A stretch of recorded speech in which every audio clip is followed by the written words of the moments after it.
What's up my friend? Panibagong araw na naman at magandang araw sa inyo mga friend. Pumupo muna ako sa may mesa my friend tapos mananalangin ako kung ano yung pagkain sa mesa my friend. Pagkabukas ko my friend, saging lang pala my friend. Pagkain diet muna my friend. Joke lang. Para hindi tayo mabitin sa kakainin nating saging saba my friend, kukuha na lang ako sa tindahan my friend. Syempre habang nag-iisip pa ng makakain my friend, uminom muna ako ng tubig my friend. Hindi tayo kasi makaporma sa tindahan my friend kasi may bumibili my friend.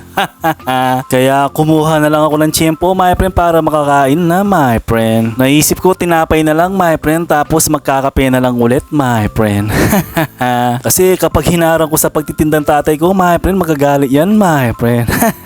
Joke lang. Habang kumakain tayo my friend, ayan nanonood ako ng TV my friend. At medyo masarap naman yung nakuha kong tinapay my friend kasi may palaman siya my friend. Kaya minsan mabilis palang maubos tong kinakain ko my friend.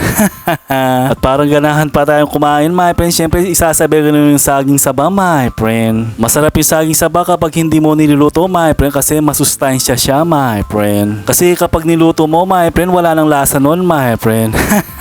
Joke lang. Yung kinakain na nga natin my friend, parang nagda-diet na din tayo my friend. Joke lang. Lagi tayong nagkakape my friend, hindi na nga tayo makatulog sa gabi my friend. Joke lang. At nabusog tayo sa kinain natin my friend, kahit papaano lang my friend. Pagkatapos natin kumain dyan my friend, ako yung inutusan magluto ng nanay ko my friend. At eto yung mga lulutuin natin my friend. Pitso ng manok my friend. Kaya maghihiwa na tayo my friend. Inuna ko muna yung sibuyas my friend. Ayan. Medyo nahirapan pa tayo sa paghihiwa ng sibuyas my friend. Tapos dinakdak mga bawang para lang tayo nasa basketball my friend. Joke lang. Tapos green bell pepper my friend. Para may kulay yung lulutuin natin mamaya my friend. At pineapple chunk my friend. Syempre yung sabaw niya lalagyan natin ng arena my friend para lubapot my friend. Kapag nagkulang yan my friend, lalagyan na lang natin ng tubig mamaya my friend. At pinaghihiwa na din natin yung manok my friend, parang fish fillet na hiwa my friend, yung maliliit lang my friend. Pero sa pinakita ko malalaki my friend, pag naluto yan maliit. Joke lang. Hindi ko pa binabanggit sa inyo kung ano yung lulutuin natin my friend. Lulutuin pala natin ngayon my friend, sweet and sour daw my friend.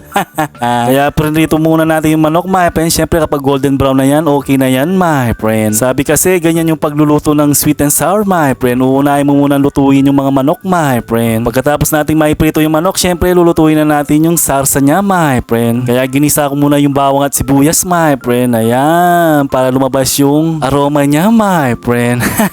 Parang alindog lang my friend. Joke lang. Syempre halo-halo natin yan my friend. Tapos nilagyan ko ng patis my friend. At sinabay ko na din yung bell pepper my friend. Tapos halo-haluin natin yan my friend. Parang pagmamahal lang yan my friend. Pag hinalo mo ng pagmamahal yan my friend, halo-haluin mo lang my friend. Joke lang. Sana naintindihan yung sinabi ko kanina my friend. At nilagyan na natin yung manok my friend na prinito natin kanina my friend. Tapos konting halo at saka natin tatakpan my friend. Pagkatakip niyan my friend, syempre bubuksan na natin my friend. At lalagyan na natin ketchup para magkakulay yung sarsa niya my friend.